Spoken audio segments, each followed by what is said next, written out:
အာယုံဆိုင်ရတာခက်ပြီးအလုံးမတွင်ကျဘူးလားတတိတသက်နေတတ်သူနဲ့ထိလွယ်ရှလွယ်သူတွေအတွက်ထိရောက်တဲ့ဂုံထုတ်စွမ်းရည်လှုပ်ဝက်ချက်တွေကိုဒီဗီဒီယိုမှာတွေ့ရပါမယ်တတိတသက်နေတတ်သူများဟာတကိုယ်တည်းနေရမှစိတ်ခွန်အားပြန်ပြည့်ပြီးထိလွယ်ရှလွယ်သူများကပတ်ဝန်းကျင်ကိုနက်နက်ရှိုင်းရှိုင်းခံစားတတ်ပါတယ်ဒီစရိုက်တွေကိုနားလည်ရင်ကိုယ်နဲ့ကိုက်ညီတဲ့အလုပ်လုပ်ပုံကိုရှာတွေ့ပြီးအောင်မြင်နိုင်ပါလိမ့်မယ်တိတ်ဆိတ်ပြီးစိတ်ငြိမ်းချမ်းစေမဲ့နေရာတစ်ခုကိုရွေးချယ်ပါစိတ်အေးချမ်းစေတဲ့အယောင်တွေမှိန်ဖြောတဲ့မီးရောင်တွေအပင်လိုသဘာဝပစ္စည်းတွေကိုအသုံးပြုပါစူညံတန်ကာကွယ်တဲ့နှက်ချက်တို့ white noise တွေကအာယုံစူးစိုက်မှုမပြတ်အောင်ကူညီပေးပါလိမ့်မယ်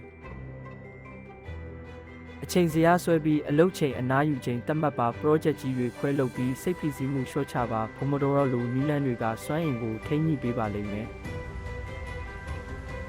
အသက်ရှူလေ့ကျင့်ခန်းဖြင့်စိတ်တည်ငြိမ်စေပြီးအာယုံစိုက်မှုမြင့်တင်ပါတဘာဝတို့ဝါသနာနဲ့အနားယူပါစိတ်ခွန်အားကုန်ခန်းစေမယ့်ကိစ္စတွေကိုညှင်းဆိုပါတင်းနဲ့အစဉ်ပြေဆုံးနေရာကိုရှာပါနည်းပညာသုံးပြီးအာယုံပြန့်လွင့်မှုလျှော့ချပါလိုအပ်ရင်အကူအညီရယူဖို့မတိုးဆုပ်ပါနဲ့ကဲဒီနီလန်းတွေသုံးပြီးကိုယ့်ရဲ့ဂုံထုတ်စွမ်းအားကိုထုတ်ဖော်လိုက်ပါတင်တိတာလေးတွေရှိရင်လည်းခမ်းမှန်မှာမျှဝေပါတတိယပါ